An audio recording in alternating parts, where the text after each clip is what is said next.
ربع كوبايه من المكون ده هتحطيه على خليط الكيكه.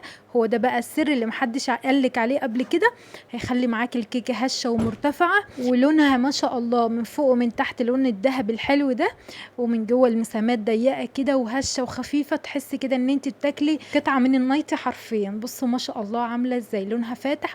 وهقول لك ليه بتطلع معاكي غامقه، وليه كمان لما بتطلعيها من الفرن بتهبط معاكي. اقول لك النهارده على كل الاسرار بتاعتها. بس كالعاده ما تنسوش بقى اللايك والشير واعملوا متابعه للصفحه، ويلا نسمي ونصلي على رسول الله. اول حاجه لازم نعملها وهي الصينيه بتاعتنا نحضرها مع بعض كده. بمسحها بمسحه بسيطه كده بالفرشه بتاعتي من الجوانب ومن تحت كده بشويه من الزيت، معلقه بسيطه كده من الزيت. ودي صينيه مقاس 27 تمام كده. وبعد كده ببطنها بالدقيق، بجيب معلقه من الدقيق وامشيها كده في كل الصينيه بتاعتي والجوانب، علشان لما نيجي برضو نشيل كل قطعه كده تبقى تتشال معانا بكل سهوله ما تلزقش وتبقى لونها ذهبي وحلو. بشيلها بقى على جنب ونحضر بقى المكونات الجافه بتاعتنا. بجيب هنا 3 كوبايات من الدقيق تمام كده، وطبعا لازم انخلهم كويس جدا. انا بحب انخل الدقيق بتاعي مره واتنين وتلاته، ده بيخلي الكيكه بتاعتك هشه وحلو. بشيل بقى معلقتين مليانين كده من الدقيق علشان هستبدلهم واحط مكانهم معلقتين من النشا. النشا بتخلي معاكي الكيكه تحفه، مسامها تحفه، يعني عايزه اقولك بتخليها لونها فاتح وبتخليها هشه وخفيفه، بس ما نكترش عشان برضو النشا بتنشف معاكي بعد كده الكيكه لو قعدت معاكي يوم ولا حاجه ممكن تنشف معاكي. هي اكتر حاجه يعني تحطها لها معلقتين بس من النشا، وهنخلهم كلهم مع بعض وبعد كده هركنهم على جنب. هجيب بقى الخلاط بتاعي علشان نحضر المكونات السائله بتاعتنا. وهنا اسهل حاجه لو مضرب ولا اي حاجه، الخلاط كده على طول. بجيب هنا 4 بيضات بدرجه حراره الغرفه تمام كده، ما يكونوش طالعين من التلاجة، ده اول حاجه كده هتعمليها. بحط عليها فانيليا على البيض، سواء فانيليا سايله او فانيليا عاديه.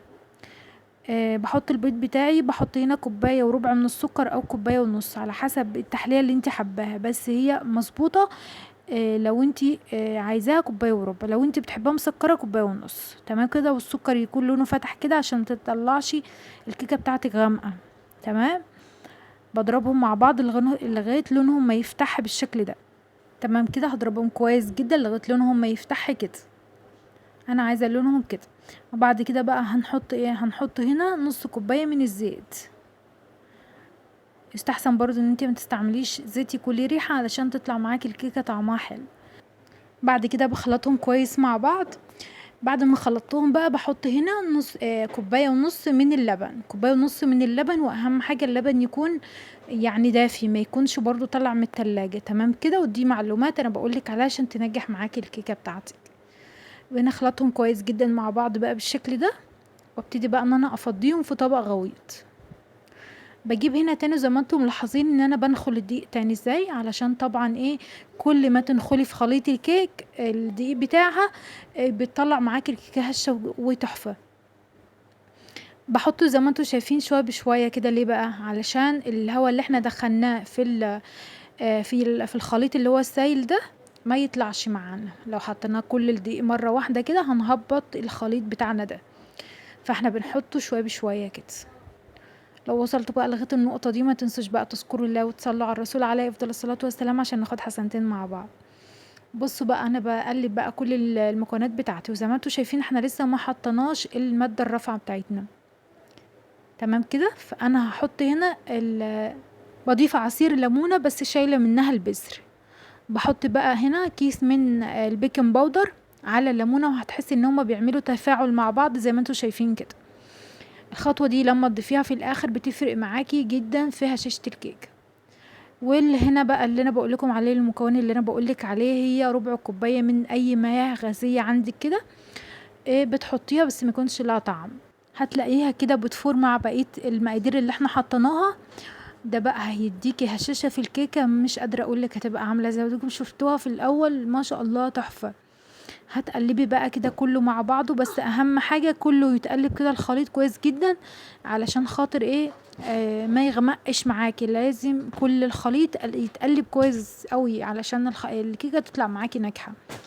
بصوا انا بقلب كويس جدا كده، والقوام لازم طبعا يبقى مظبوط، لا هو يبقى خفيف قوي لا هو يبقى تقيل قوي. لو خفيف هتطلع الكيكه عاليه معاكي وبعد كده تهبط في الفرن.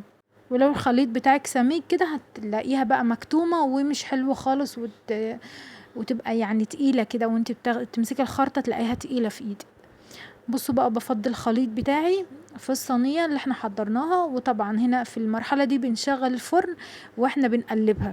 بنشغل بقى الفرن وندفيه، انا عايزه الفرن يكون دافي ما يكونش سخن، دي اهم حاجه. بتحطيها بقى في الرف الوسطاني وتفتحي من تحت، بس هتاخد معاكي 45 دقيقه على حسب يعني حراره الفرن بتاعتك. انا هنا حطيتها في الرف الوسطاني، شغلت من تحت ظبطتها على 45 دقيقه. وقبل كده ممكن ان انت تختبريها برضو، تضغطي عليها من فوق كده، لو لقيتيها كده يعني ريحتها طلعت ونشفت معاكي، يبقى هي كده ايه، محتاجه ان انت تختبريها بخله كده. لو طلعت معاكي نضيفه كده تمام، هتشغلي لها الشوايه بس لو عايزه لون معاكي يعني زياده. ما تطلعوش بقى بعد ما تستوي معاكي على طول من الفرن لبره، لا سيبيها بس شويه كده في الفرن تهدى، يعني تاخد حرارة المطبخ وبعد كده طلعيها. بصوا بتختبريها بقى كده بعود خشب، لو طلع معاكي نضيف يبقى هي كده تمام. سيبها بقى تبرد وبعد كده قطعيها. انا قلت لكم بقى على كل الملاحظات علشان تطلعوا كيكه حلوه وهشه وخفيفه، وان شاء الله تجربوها بنفس المقادير دي. انا عملت معاكم يعني مقادير كتير للكيك، فان شاء الله كانت ناجحه وكانت يعني تحفه بصراحه، كانت بتطلع جميله. او انتوا ناس كتير جربتها من عمايلي يعني وطلعت معاهم حلوه. او جربوا كمان دي بقى وتطلع معاكم تحفه. بصوا بقى اللون التحفه من فوق ومن تحت، وبصوا ما شاء الله لونها فاتح مش غامق، وواخده اللون يعني مش منقطه كمان من على الوش بتاع. ساعات كده في ناس بتشتكي ان الكيكه بتطلع منقطه كده من على الوش، السبب ان انتي بتبقيش يعني ضربت السكر كويس جدا. انا السكر لازم ينضرب كويس لغايه اما ما يبقاش فيه خرز من السكر، عشان ده اللي بيخلي الكيكه فيها حبيبات كده من على الوش، بتبقى يعني فيها حاجات غامقه كده من على الوش. تمام كده. بصوا ما شاء الله الكيكه عامله ازاي، تحسي كده ان انتي عامله كيكه اسفنجيه ما شاء الله تحفه. جربوها بقى ان شاء الله. هسيب لكم التعليق قصدي المقادير بتاعتها في اول تعليق مثبت. بصوا جربوها ان شاء الله تطلع معاكم حلوه قوي. بصوا المسام بتاعتها ما شاء الله تحفه ازاي. يعني ايه وانتوا بتخلصوا الخليط كده اضغطوا على يعني خبطوا الصينيه خبطتين كده علشان المسام تبقى معاكم ضيقه كده. قولولي بقى تستاهل كم من 10 الوصفة بتاعتنا النهاردة. وما تنسوش بقى تقولولي بتتابعوني من اهل بلد، وبتمنى من احلى اخوات بقى لو بتحبوني. يعني بصراحة كده الصفحة بتاعتي فيها تقييد، ومش هيحلها غير بالتفاعل بتاعكم والشير كتير مع اصحابكم علشان التقييد ده ينحل. فالرجاء يا بنات ما تنسوش اللايك واعملوا شير كتير مع اصحابكم واعملوا متابعة للصفحة علشان يوصل لكم كل فيديوهاتي اول باول، وتدعموني كده ان انا اقوم اصور. واشوفكم ان شاء الله على خير بقى في فيديو تاني. مع السلامة.